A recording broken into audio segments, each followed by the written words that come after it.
Hey, yeah, man. Do you want to build a tower to heaven? That's a great idea, man. Let's do it.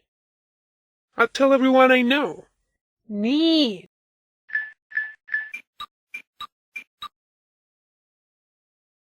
Hello, fellas. This is simple English advice, any topic related to English in a simple way.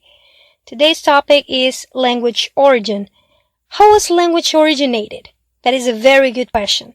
For years and years, all types of currents of thoughts, scientists, linguists, neurologists have dedicated their effort to give an answer to that question.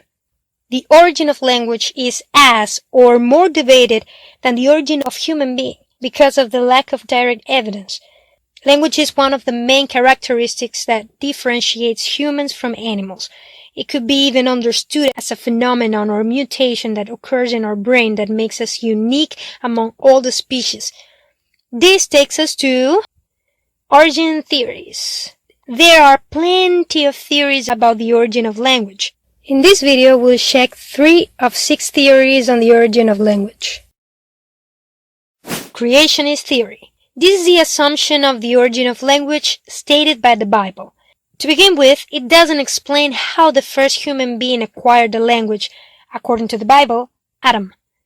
It's in Genesis 2:16 and 17, where it is evidenced that Adam has the ability to understand what God tells him, not to eat from the forbidden tree. And later on, Adam has the capability to speak and communicate to Eve and God. So according to this, the first human being was already created with the capability to receive and produce language. And according to the Bible, it was only one language spoken in the whole earth, as we can read in Genesis 11:1, and the earth was of one tongue and the same speech. We don't know which.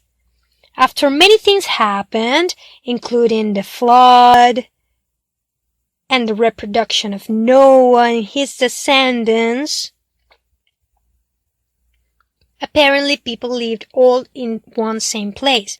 Then they traveled and got to a place called Shinar, and they had the amazing idea of building a tower to reach heaven, apparently to gain fame.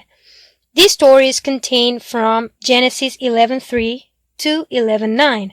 Suddenly, God saw what they were doing and got really mad about it. So he decided to distribute all the people throughout the whole earth and give each other a different language. Go to, let us go down and there confound their language, that they may not understand one another's speech. And that's why, according to the Bible, we have different languages nowadays, because of the incident of Babel's Tower. However, the Bible contradicts itself about this story.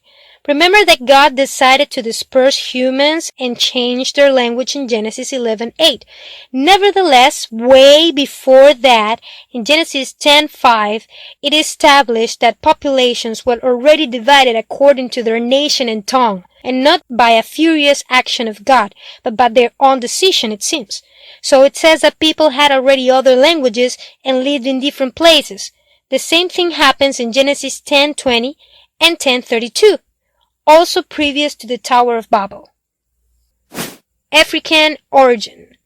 Indeed, following the evidence or evolutionist premise that the first human being was originated in Africa,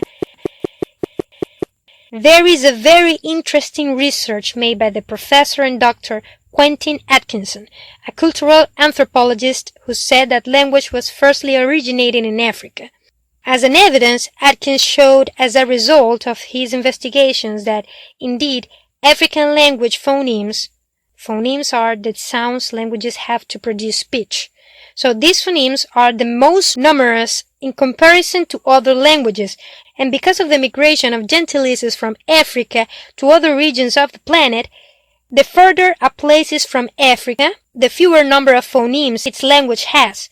They are namely South American languages, the ones with the fewer phonemes. Language origin in the brain.